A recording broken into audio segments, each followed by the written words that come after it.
Whatever you ask in prayer, believe that you have received it, and it will be yours. Mark 11:24. If you are still asking, you are already preventing it from happening. There is a silent mistake in the way you pray, a mistake so subtle that it has been repeated for centuries and almost no one questions it. This is not about religion. It doesn't matter what you believe, what tradition you follow, or what name you give to the divine. Because what we are about to explore is not a belief system.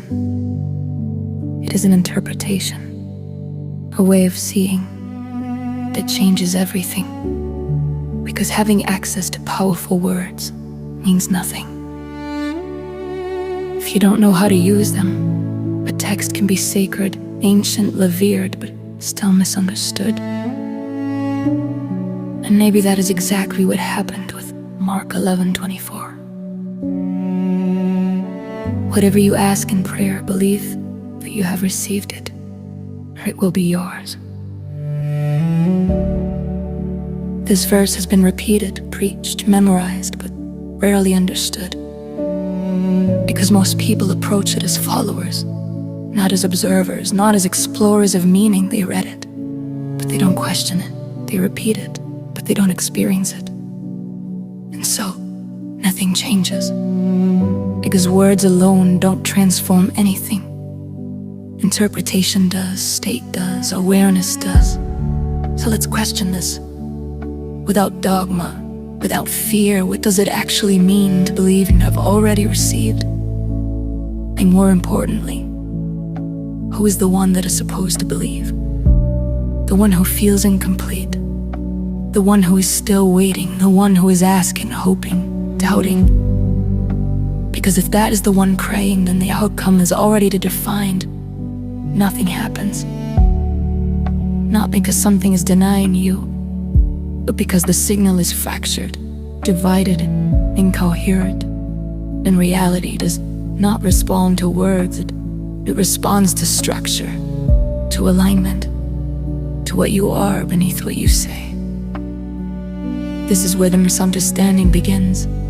You were taught to direct your prayer outward, towards something distant, something above, something separate. But what if that separation is the illusion itself? What if the problem was never your lack of faith, but the position from which you were taught to look? Because asking implies distance, waiting implies absence, hoping implies uncertainty, and all of that becomes the signal you sustain. So even when you try to believe, there is something deeper saying it's not here yet. And that is what reality reflects, not your words, but your state. Now consider this. What if God is not something external, not a figure, not an entity judging your worth, but a field of consciousness, a source that expresses itself through you, not outside you, but as you, not as identity, but as essence? And if that is the case, then prayer changes completely. It is no longer a request.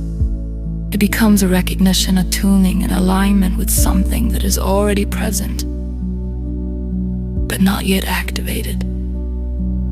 Because having access to that inner potential is not enough. It needs to be awakened, not through repetition, not through forced belief, but through coherence, through embodiment, through becoming. And this is where most people stop. They read powerful teachings. They repeat meaningful phrases.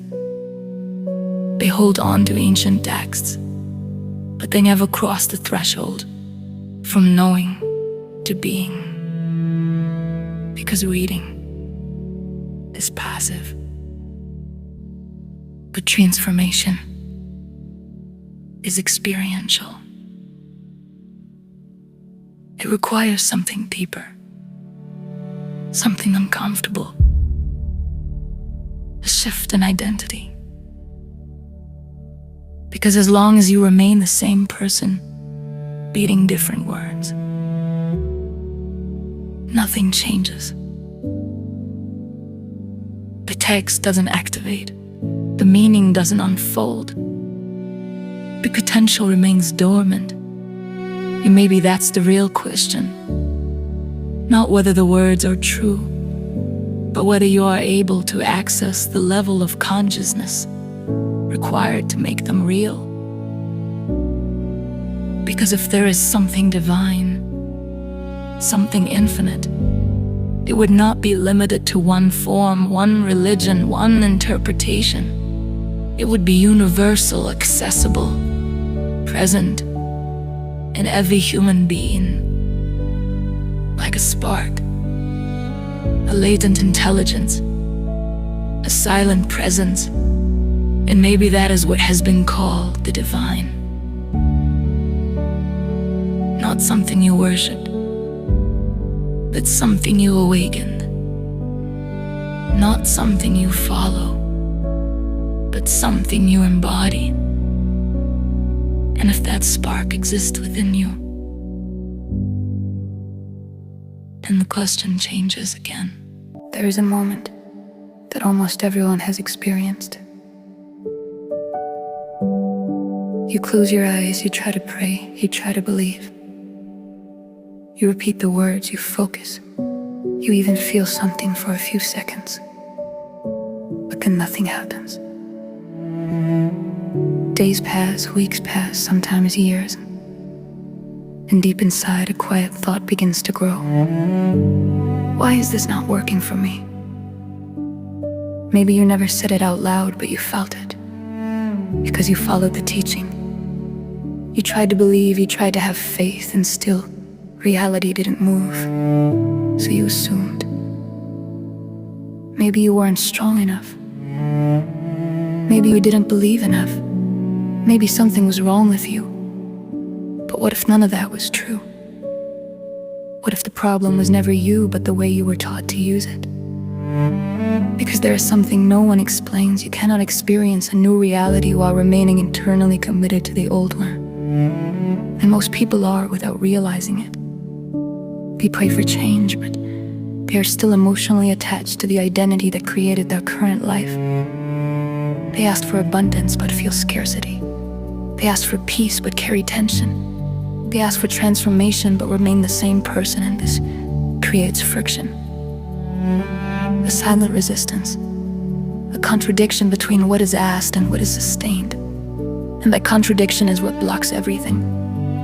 Not as punishment, but as misalignment. Now listen carefully. This is where the shift begins. Believing you have received is not about convincing your mind, it is about dissolving the version of you that still feels like it hasn't. Because as long as that version is active, every attempt will return to the same place. So the question becomes practical. How do you change the state? Not theoretically, but in real experience. Start with this. Instead of asking, observe what arises inside you when you think about what you want. Is there tension? Is there doubt? Is there a subtle feeling of not yet? That is the signal. And that signal is what needs to shift. Not the words, a state. Here is a simple practice. Not based on belief, but on awareness. Close your eyes and bring to mind something you desire. Now don't ask for it. Instead, feel what it would be like if it were already part of your reality. Not exaggerated, not forced. Just a quiet sense of normality, as if it no longer surprises you, as if it already belongs to you. Stay there for a few moments and notice. If your mind resists, if your body contracts, if something inside says, this is not real. It is the old identity speaking. And this is the work. Not to fight it, but to stop feeding it. To stop returning to it automatically. Because every time you go back, you reset the signal. And nothing stabilizes. How something important: forgiveness. Not as a moral rule, but as release. Because unresolved emotions keep you tied to past versions of yourself. And as long as you are tied, you cannot fully step into something new. So forgiveness is not about the other person. It is about freeing your state so it can reorganize. Now pause for a moment. If this is making sense to you, write this in the comments. I choose alignment. Just that. Because that simple decision is where everything begins. I'll understand this clearly. You don't need to become something new. You need to stop reinforcing what is no longer aligned. And this takes awareness, consistency, presence. Because this is not instant.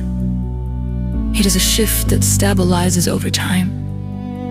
But once it stabilizes, everything begins to reorganize. Not by force, but naturally. And this is what most people never reach. Because they give up too early, or they keep using the same pattern expecting a different result. But now you are starting to see differently. You are no longer just repeating words. You are observing the structure. And that changes everything. But there is still something deeper. Because even when you begin to align, there is a level of access that almost no one understands. Something that has been described for centuries, but rarely experienced. What has been called the kingdom of God. Not as a place, but as a state of perception.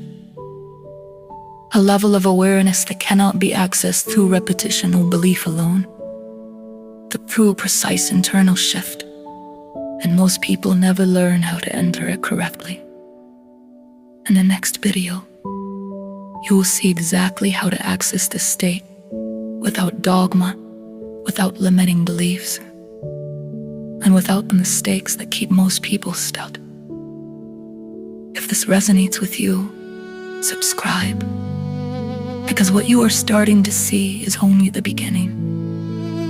And once you cross this threshold, there is no going back, only deeper understanding, and a completely different way of experiencing reality.